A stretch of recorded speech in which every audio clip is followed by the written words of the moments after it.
งกรานต์ឆ្នាំថ្មីចរណៃញញឹមបេះដូងសង្ឃឹមអូនត្រៀមខ្លួនហោះហើរលាចាក់ចោលភូមិយើងលាទាំងអង្គវត្តដ៏សែនស្អាតទៅជួបគូស្នេហ៍ដល់ទីក្រុងឌូបៃ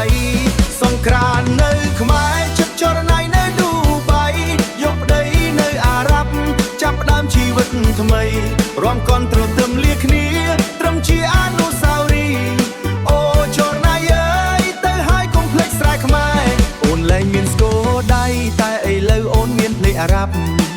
ចរណៃប្រាប់បងថានឹងទៅរៀបការហើយវាសនាមនុស្សយើងគ្មានអ្នកណាដឹងមុនឡើយ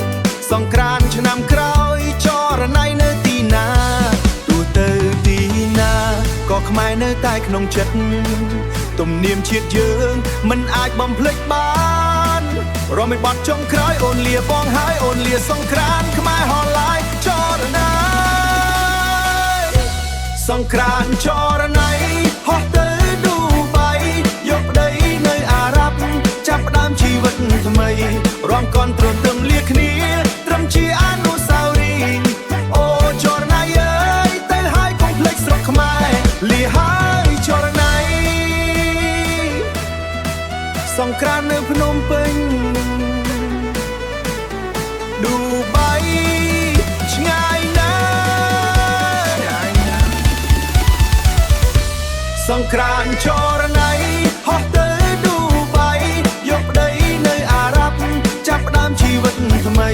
រំកន់ត្រទឹមលាគ្នាត្រឹមជាអនុស្សាវរីយ៍អូចរណៃអើយទៅហើយកុំភ្លេចស្រុកខ្មែរលាហើយចរណៃសង្ក្រាន្តនៅភ្នំពេញឌូបៃឆ្ងាយណាស់លាហើយចរណៃសង្ក្រាន្តនៅភ្នំពេញ